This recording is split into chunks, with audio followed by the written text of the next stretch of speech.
Sunita mister Sharma के घर काम करती है। शर्मा जी स्वभाव के बहुत दयालु और मिलनसार व्यक्ति हैं। शुक्रिया साहब, आपने मेरे दीपक का एडमिशन इतने बड़े स्कूल में करवा दिया। आपका मुझ गरीब पर बहुत बड़ा एहसान है। कोई बात नहीं सुनीता, बल्कि अच्छा ही है। दीपक अच्छे स्कूल में पढ़ लिख जाएगा तो बड़े होकर वो तुम दोनों का सहारा बनेगा। इसमें शुक्रिया की कोई बात नहीं। अच्छा मालिक, अच्छा मेम साहब, चलती हूँ। मम्मी, मैं ये सब क्या सुन रहा हूं? दीपक मेरे स्कूल में एडमिशन ले रहा है। अब वो हमारी नौकरानी सुनीता का बेटा मेरे स्कूल में और मेरी क्लास में पढ़ेगा। मैं ये कभी बर्दाश्त नहीं कर सकता। क्या करूं बेटा, तेरे पापा तो बहुत ही सीधे हैं। जरा सा सुनीता ने उनके आगे 4 आंसू क्या बहा दिए, उन्होंने फौरन स्कूल के प्रिंसिपल को फोन मिला दिया। वो दीपक अपने स्कूल में फर्स्ट आया था, इसलिए उसे आसानी से तेरे स्कूल में एडमिशन मिल गया। बाकी तू चिंता मत कर, उस दीपक को मुंह लगाने की कोई जरूरत नहीं है। रितु, तुम अपने बेटे को ये क्या पट्टी पढ़ा रही हो? ऐसी बातें कौन सिखाता है? दीपक हमारे घर काम करने वाली सुनीता का बेटा है, तो इसमें हर्ज क्या है? उसे भी पढ़ने का पूरा हक है। उसके पिता बीमार रहते हैं, दोनों पति पत्नी इतना नहीं कमा पाते। अगर हमने दीपक का एडमिशन करवा भी दिया तो पढ़ लिख कर अपने माता पिता का सहारा बनेगा। हमें तो खुश होना चाहिए कि हम किसी की मदद कर रहे हैं। अरे हर किसी की मदद ही करते रहेंगे क्या? कुछ तो सोचना चाहिए। अगर दीपक क्लास में हमारे बेटे रोहन से आगे निकल गया तो कभी सोचा है? वैसे भी मैंने सुना है 5th क्लास में अपने स्कूल में फर्स्ट आया था। मैंने रोहन को कह दिया है कि उससे डरने की जरूरत नहीं है, वो अपनी पढ़ाई पर ध्यान दे। हमारा रोहन किसी से कम थोड़ी है। अगले दिन से सुनीता का बेटा दीपक भी स्कूल जाने लगा, पर रोहन दीपक के साथ अच्छा व्यवहार नहीं करता था। 26 जनवरी आने वाली थी। रोहन की क्लास में भी सब बच्चे रिपब्लिक डे की तैयारी कर रहे थे। बच्चों, 2 दिन बाद गणतंत्र दिवस है। आप सब बच्चे चार्ट पेपर पर 26 जनवरी के लिए सुंदर ड्राइंग बनाकर लाओगे। जिन बच्चों की ड्राइंग सबसे अच्छी होगी, उन बच्चों को प्रिंसिपल मैम की तरफ से इनाम दिया जाएगा। इसलिए आप सब पूरी मेहनत के साथ ड्राइंग बनाने की तैयारी शुरू कर दीजिए। देखना पीयूष, सबसे सुंदर ड्राइंग मैं ही बना कर लाऊंगा। ओए दीपक, सुन, एडमिशन तो तूने मेरी क्लास में ले लिया, पर याद रख, तू मेरे से आगे इस स्कूल में नहीं बढ़ सकता।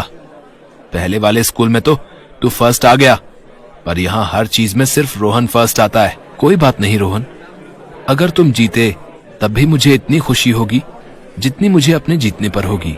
यार रोहन, तू इस दीपक से इतना चिढ़ता क्यों है? ये तो तेरे से बहुत अच्छे से बात करता है। तू जानता भी है, ये मेरे घर काम करने वाली नौकरानी का बेटा है। ये लोग बहुत गरीब हैं, इतने फटे हुए कपड़े पहनते हैं, इतने पुराने से टूटे हुए घर में रहते हैं ये लोग। एक दिन इसकी मम्मी काम पर नहीं आई थी तो मैं मम्मी के साथ देखने गया था। बहुत अंदर गंदी सी गलियों में जाकर इनका घर है, सारी झुग्गी झोपड़ी बनी हुई है वहां। सचमुच बहुत बदबू आ रही थी। अच्छा हुआ तूने मुझे बता दिया, मैं तो रोजाना नहाकर आता हूँ और कभी कभी ये मेरे साथ लंच भी कर लेता है। अब तो मैं इसके साथ बिल्कुल भी बैठकर लंच नहीं करूंगा, नहीं तो मेरे पास से भी बदबू आने लगेगी। रोहन और पीयूष की बातें सुनकर दीपक की आंखों में आंसू आ जाते हैं, पर वो अपने आप को संभाल लेता है। घर जाकर दीपक अपनी मम्मी सुनीता से कुछ पैसे मांगता है। मम्मी, मुझे स्कूल में गणतंत्र दिवस पर चित्र बनाकर ले जाना है। मुझे थोड़ा सा सामान खरीदना है। पापा से पैसे मांग लूं क्या? नहीं नहीं दीपक, पापा से मत मांग। काम से थके हुए हैं, सोने दे। मैं शाम के बर्तन करने जा रही हूँ, मालकिन से कुछ रुपए उधार ले आऊंगी। तू परेशान मत हो। अच्छा बेटा, कुंडी लगा ले, मैं थोड़ी देर में आती हूँ। सुनीता काम पर जाती है। वो जैसे ही कुछ रुपए उधार मांगती है, मालकिन रितु उसे ताने देने लगती है। ये ले पकड़, पूरे 100 रुपए हैं, इस महीने की तनख्वाह में से काट लूंगी। और हाँ, जो स्कूल फीस के पैसे जमा करवाए थे वो भी इस महीने से तनख्वाह में से काटने शुरू कर रही हूँ। मम्मी, मुझे पता है दीपक मेरे से अच्छी ड्राइंग नहीं बना सकता।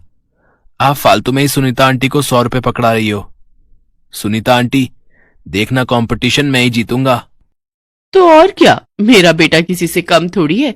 इतनी बढ़िया जगह से ड्राइंग सिखाई है मैंने अपने बेटे को। बहुत अच्छी ड्राइंग करता है मेरा रोहन। सुनीता रोहन की बातों पर मुस्कुरा देती है और 100 रुपए लेकर घर लौट आती है। दीपक 26 जनवरी के लिए चित्र बनाने का सामान खरीद लाता है और एक बहुत ही सुंदर चित्र तैयार करता है। उधर रोहन भी अपनी ड्राइंग बना रहा था। अगले दिन सब बच्चे स्कूल में अपना अपना चार्ट पेपर लेकर पहुंचते हैं। रोहन अपना चार्ट पेपर घर पर ही भूल जाता है। पीयूष, अब मैं क्या करूंगा? मुझे कुछ समझ नहीं आ रहा। मैंने इतनी मेहनत से ड्राइंग तैयार की थी। हाँ, चल अच्छा हुआ तो चार्ट पेपर घर पे भूल आया। अब इस ड्राइंग कंपटीशन को मैं ही जीतने वाला हूँ। ये देख, मैंने कितना सुंदर रिपब्लिक डे का चित्र बनाया है। अच्छा, मैं तो हॉल में जा रहा हूँ। अब तू क्या करेगा आकर? तू यहीं क्लास में बैठा रहे। रोहन और जोर जोर से रोने लगता है। तभी दीपक उसके पास आता है। रोहन, ये लो, तुम मेरी ड्राइंग स्टेज पर दिखा दो। किसी को कुछ पता नहीं चलेगा। मैं जानता हूं तुम्हारा बहुत मन था कि तुम इस कंपटीशन में भाग लो, इसलिए तुम मेरी ड्राइंग शीट दिखाकर इस कंपटीशन में भाग ले सकते हो। अगर मैंने तुम्हारा चार्ट पेपर स्टेज पर दिखा दिया तो तुम क्या दिखाओगे, उसकी तुम चिंता मत करो। मेरे पास एक और ड्राइंग है, ये देखो, मैं ये वाली दिखा दूंगा। पर ये तो अभी पूरी तरह बनी भी नहीं है, इसमें तो रंग भी नहीं भरे हुए हैं। क्या बात है बच्चों, तुम यहाँ बातें कर रहे हो और हॉल में कंपटीशन शुरू भी हो चुका है। अपना अपना चार्ट पेपर पकड़ो। और दीपक, तुमने अपनी ड्राइंग में कलर भी नहीं भरे। अच्छा ठीक है, चलो अब देर मत करो। रोहन, तुमने तो बहुत सुंदर ड्राइंग बनाई है, वेरी गुड। चलो अब दोनों हॉल में जाओ। आज सभी बच्चों में फर्स्ट नंबर पर रोहन की ड्राइंग आई है। सब बच्चे रोहन के फर्स्ट आने पर जोरदार ताली बजाएंगे। सेकंड नंबर पर ध्रुव, एक बार ध्रुव के लिए भी जोरदार तालियां। और थर्ड नंबर पर पीयूष, पीयूष के लिए भी जोरदार तालियां। रोहन तो अपना चार्ट घर पर ही भूल आया था, फिर इसके हाथ में ये चार्ट पेपर किसका है जिसकी वजह से ये फर्स्ट आया है? प्रिंसिपल मैम के हाथों से रोहन को प्रथम पुरस्कार मिलता है। रोहन दीपक की तरफ ही देख रहा था। वो बहुत शर्मिंदा था और मन ही मन सोच रहा था, मैंने दीपक को हमेशा गरीब और नौकरानी का बेटा बोला। कितनी नफरत करता था मैं दीपक से, पर आज मुझे फर्स्ट प्राइज जीतते देखकर भी दीपक के चेहरे पर कितनी खुशी है। पर इस इनाम का असली हकदार तो दीपक है। मुझे ये सच्चाई प्रिंसिपल मैम को बतानी ही होगी। प्रिंसिपल मैम, मुझे आपसे कुछ कहना है। इस इनाम का असली हकदार मैं नहीं बल्कि दीपक है। आप ये प्राइज उसको दे दीजिए मैम। मैं तो अपना चार्ट पेपर घर पर ही भूल आया था, पर दीपक ने मुझे अपना चार्ट पेपर दे दिया। ये ड्राइंग दीपक ने की है। रोहन सारी बात हॉल में मौजूद टीचर्स और बच्चों के सामने कहता है। प्रिंसिपल मैम रोहन की ईमानदारी पर बहुत खुश होती हैं। एक ट्रॉफी रोहन के लिए भी लाई जाए। तुम दोनों हमारे स्कूल का गौरव हो। God bless you both. इसके बाद स्कूल में 26 जनवरी के लिए कार्यक्रम प्रस्तुत होते हैं। सब बच्चे मिलकर धूमधाम से रिपब्लिक डे मनाते हैं। घर आकर रोहन सारी बात अपने मम्मी पापा को बताता है। रोहन की मम्मी रितु भी दीपक के इस व्यवहार से बहुत खुश थी। उस दिन के बाद मालकिन रितु ने भी अपना व्यवहार बदल लिया। रोहन भी अब दीपक का अच्छा दोस्त बन गया था।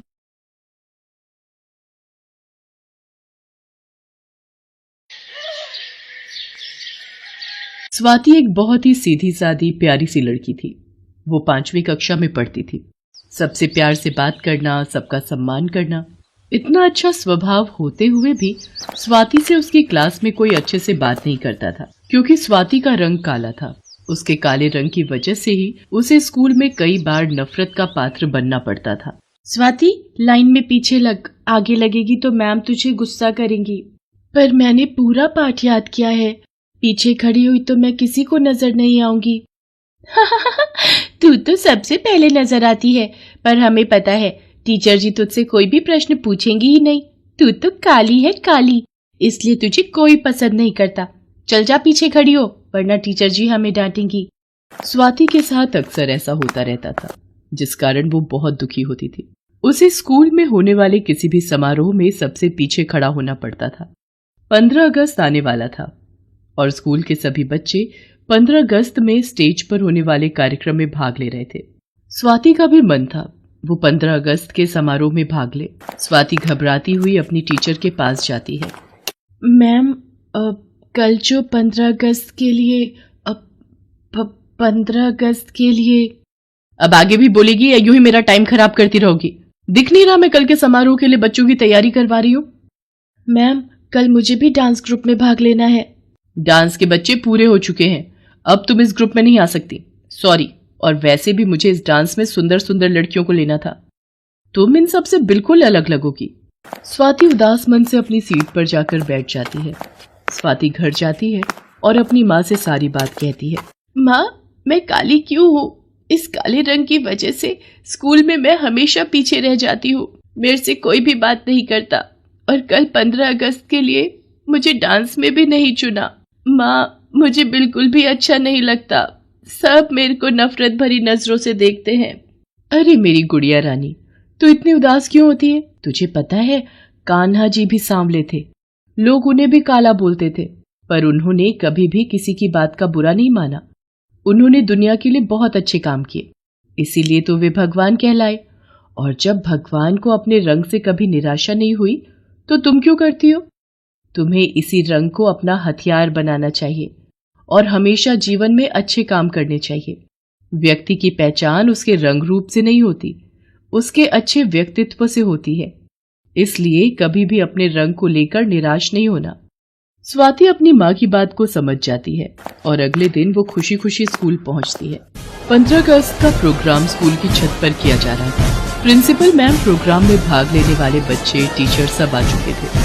कुछ ही देर में चीफ गेस्ट आने वाले थे। देशभक्ति गीतों से पूरा स्कूल गूंज रहा था। अलग अलग कक्षा के बच्चे 15 अगस्त पर निबंध बोल रहे थे। स्वाति भी 15 अगस्त पर कुछ लाइनें तैयार करके लाई थी। वो स्टेज पर बोलने जाने लगती है, तभी टीचर उसे आवाज देती है। देखो स्वाति, कुछ ही देर में चीफ गेस्ट आने वाले हैं, तुम स्टेज पर नहीं जाओगी। मैं नहीं चाहती तुम्हारी वजह से मेरी पूरी क्लास की बेइज्जती हो, इसलिए चुपचाप वहां जाकर बैठ जाओ। इतनी देर में प्रधानाचार्य जी भी स्टेज पर आ जाती है। आप सभी बच्चों को 15 अगस्त आजादी दिवस की हार्दिक शुभकामनाएं। हमारे बीच चीफ गेस्ट आ चुके हैं। अब सभी बच्चे जोरदार तालियों से उनका स्वागत करेंगे। कुछ ही देर में यहाँ देश का झंडा फहराया जाएगा। इसके बाद सभी कक्षा के बच्चे अपना सांस्कृतिक कार्यक्रम प्रस्तुत करेंगे। प्रोग्राम शुरू हो जाता है। उसके बाद देश का झंडा फहराया जाता है। बारी बारी सभी कक्षा के बच्चे सुंदर सुंदर तैयार होकर अपने कार्यक्रम प्रस्तुत करते हैं। स्वाति की क्लास के बच्चे भी ग्रुप डांस के लिए स्टेज पर पहुंचते हैं। जो झंडा अभी कुछ देर पहले लहराया गया था, बच्चे उसके आसपास ही डांस कर रहे थे। झंडा जिस डंडे से बंधा था, वो डंडा लगातार हिल रहा था। सब लोगों का ध्यान बच्चों के डांस की तरफ था। अचानक स्वाति की नजर गिरते हुए झंडे के डंडे पर पड़ती है। स्वाति दौड़ती हुई स्टेज पर जाती है और उस गिरते हुए झंडे का डंडा पकड़ लेती है। स्वाति को ऐसा करते देख स्पोर्ट टीचर भी स्टेज पर भागता है और स्वाति की मदद करता है। स्वाति के कारण बच्चों को चोट आने से बच जाती है। सब लोग स्वाति के साहस के लिए उसे शाबाशी देते हैं। अगर ऐसे होनहार और साहसी युवा बच्चे इस देश में हों, तो इस देश की तरक्की को कोई नहीं रोक सकता। तुम्हारे कारण आज बच्चों को चोट लगने से बच गई और एक हादसा टल गया। तुमने अपनी जान की परवाह भी नहीं की। आज तुमने देश के झंडे को जमीन पर गिरने से बचा लिया। तुम में इतना साहस कहां से आया बेटा? सर, ये सब मैंने क्लास टीचर प्राची मैम से सीखा है। उन्होंने हमें सिखाया है कि हमें कभी भी अपने देश के झंडे को जमीन पर नहीं गिरने देना चाहिए। भारत देश का झंडा हमारी आन बान और शान का प्रतीक है और इसकी रक्षा करना हमारा कर्तव्य है। मैम कहती हैं कि हमें सदैव दूसरों की मदद करनी चाहिए और मुश्किल वक्त में साहस दिखाना चाहिए। मुझे प्राची मैम की बातें याद थी, इसलिए मैंने वही किया जो उनसे सीखा। Miss Prachi, very good. आपने अपनी कक्षा के बच्चों को बहुत अच्छी शिक्षा दे रखी है। शाबाश स्वाति बेटा। मैं यहाँ पर एक बात के लिए और सावधानी बरतना चाहूंगी। आज के बाद किसी भी समारोह से पहले एक बार सारा प्रबंध मैं अपनी आंखों से चेक करूंगी, ताकि ऐसी अनहोनी से बचा जाए। बाकी इसके लिए स्कूल का स्टाफ भी सावधानी बरते, ऐसी मैं कामना करती हूँ। मैंने स्वाति के साथ कितना बुरा व्यवहार किया, पर आज इसी स्टूडेंट के कारण मेरी सबके बीच वाहवाही हुई है। मैं आज के बाद स्वाति के साथ रंग को लेकर कोई भी भेदभाव नहीं करूंगी। सब लोग मिलकर स्वाति के लिए तालियां बजाते हैं। प्रिंसिपल मैम सब बच्चों के साथ साथ स्वाति को भी साहस के लिए पुरस्कार देती हैं। उस दिन स्वाति की खुशी का ठिकाना नहीं रहता। आज उसकी क्लास के सब बच्चे उससे बहुत अच्छे से बात कर रहे थे। उसके बाद सभी बच्चों को 15 अगस्त त्योहार की खुशी में मिठाई और टॉफियां बांटी जाती हैं।